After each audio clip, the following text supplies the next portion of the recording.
Welcome to an episode of Project TBR Zero in which I'm actually going to read some books. First of all though, before I start telling you about the books that I've read, I really want your help. I have been mulling over the idea of whether to include my non-fiction books on this total number. So my total number entering this episode was 432 books, and that was fiction, poetry, plays across my physical shelves and my Kindle. I'd said in my last episode that I wasn't going to include non-fiction, but I am questioning that decision. I have gone through my shelves and sort of roughly counted about 148 non-fiction books. And I do regularly read non-fiction. I'm a student, I'm a history student, I'm a literature student, and I do regularly read non-fiction. So it'd be nice to sort of knock down that number too, but I don't really want to add them together. I don't want to make this enormous number out of my TBR zero because I think that will make it overfacing. So something that I'm considering doing is just having a list of 3 numbers. So instead of saying I have 432 books to read across fiction, poetry, plays, I might do 288 physical books, 144 Kindle books, and then 148 non-fiction books, and have the number like that, but I'm not sure. Now, the reason I say I counted roughly 148 non-fiction books is because some of them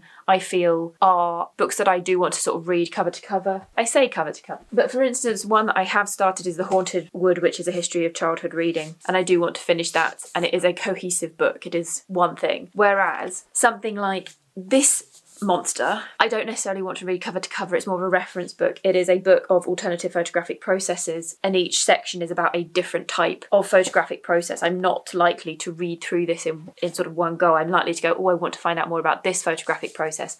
I will check this collection that I have here. So I'm mulling that over. I do want to do, when I finish university next semester, is get all my books off my shelves and do a thorough count and recount everything and make sure I have all the numbers correct. But what do you think? Please help me. Should I include my non-fiction, and then I can tick off some non-fiction as we work through the year as well and have my 3 numbers? Let me know. Let's get into the books that I've read over the last couple of weeks. Okay, I finished reading the first book of this video, The Secret History. This is one that sat on my shelves for ages, part way read. I was halfway through. No, not even halfway. I was about 250 pages in when I put it down and decided I didn't really want to finish it, then felt compelled to pick it back up again. If you follow me on any social media platform, you will know I've had a bit of a wild ride with this. I have really mixed emotions about it. I think it's doing some really amazing things. I felt the pacing was off all the way through it. You'd have these moments of really engaging content, really engaging storytelling, and then all of a sudden it would just drop off. And so for the first 150 pages, it was really good. I was so into the book. And then for about 100 pages, it just was like it went off a cliff. It just stopped for me. I picked it back up, I pushed through, and it built back up again. And then in the next sort of half of the book, it was like up and down. So we'd have these really engaging scenes, and you'd have these moments of magnificence, and then you'd have these weird connectors that were really boring and like nothing was happening. And there's a lot of repetition. There is a lot of Richard being woken up in the middle of the night by someone to go and do something that's an emergency. And I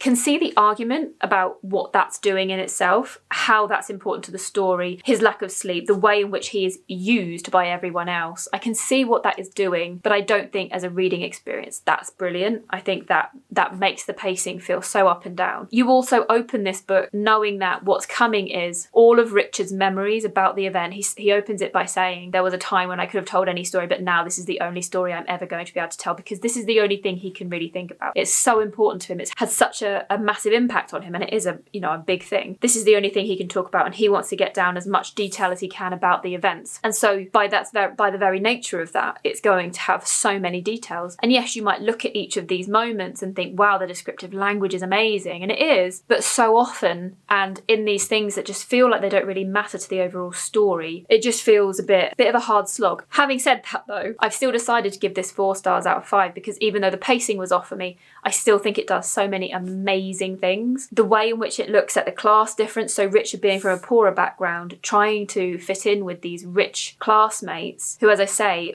it feels like they essentially use him for their own means. And the way in which he's always kept out, so there's a lot of action that happens off the page, you don't see it, but we, like Richard, are not privy to that. They're happening between the rich people. We're watching from Richard's perspective and from the poor people perspective. So I do think it's doing great things there. I think the guilt and paranoia within the guilt and how it affects each of these people is amazing. And then there's the twist at the end. And I mean, I was reading this, sat on the sofa with my whole family with me, and I did like a, oh my God, because I was not expecting what happens. And I wasn't expecting this book to do that to me because I didn't feel like I was that emotionally involved, but it did. And again, I think that scene in itself makes you look at the character that it's related to in a new light, and you look back on everything that they've done with fresh eyes and their relationships with different people and how they've acted. Anyway, that was quite a lot.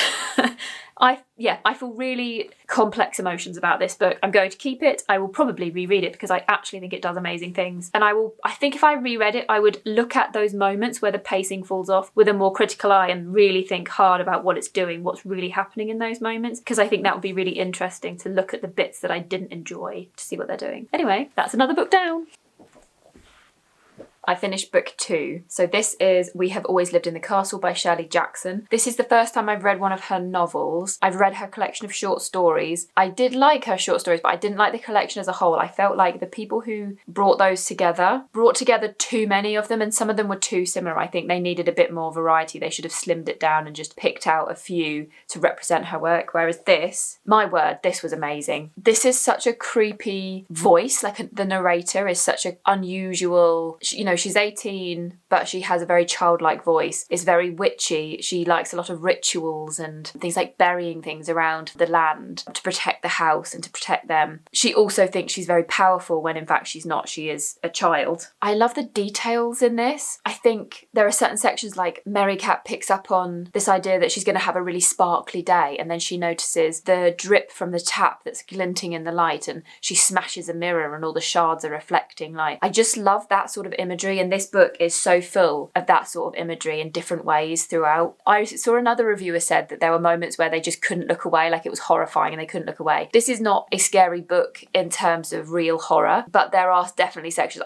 There's a certain section where I was like, oh my God, I need this scene to be over, but at the same time I couldn't stop reading. Nothing really happens in it, but you're like, oh my God, I need this to be over now. It's so gripping. I read that really quickly. So another great one. Unfortunately, I have made a mistake. When I was counting up my books, I forgot to include 2 of them. I had ordered, before I made the count, Malakoi by Alex Phoebe. This is number 2 in his Cities of the Weft trilogy. I read the first one and loved it, and I ordered the second one after doing a creative writing workshop with him because he is a brilliant man. So this was on order when I made my count and I forgot to include it, so it came just afterwards. So we've gone up another one. And then I also have this children's book, Whisperwicks, The Labyrinth of Lost and Found, which I had bought for me and my children to read, but for some reason it was under a blanket in my study. I don't know why, but so that one also has to be added. So we've gone up by 2. I've read 2, we've gone up by 2, so we are back at 432. It is then half term, and me and my kids went to Blickling Hall in Norfolk. They were doing a Stranger Folk sort of folk tale history tour.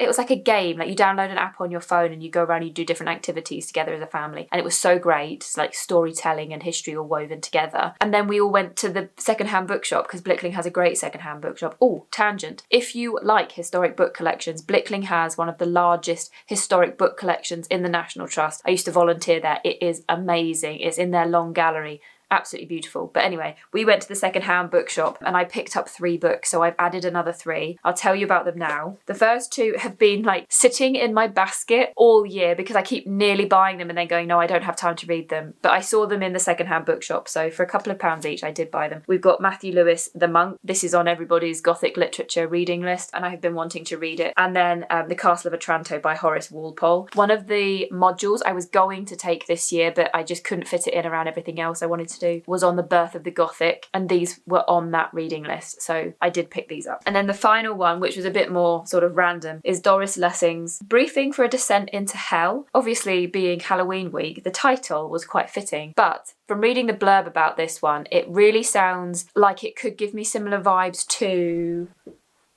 Case Study by Graham McCrae Bernay, simply in that it's kind of like a psychoanalysis of a person who has been found wandering the streets acting unusual, goes into I think a mental hospital. But it says Doris Lessing mixes fantasy and realism in one of the most important novels of our age. Yeah, and I believe it's like some of the case notes of the, we start with the Central Intake Hospital. So I believe it's got some of the case notes for the case, which feels very case study. I also really liked The Silent Patient by Alex Michaelides, and I like that sort of psychoanalysis side. I know The Silent Patient is a thriller. It's not like Case Study, but that sort of setting and the idea of what our minds can do. Can we trust our own minds? Those sorts of conversations I really like. So there we go. I've now added another 3. So what were we? 432. We're now at 435. But I am about to read the next book.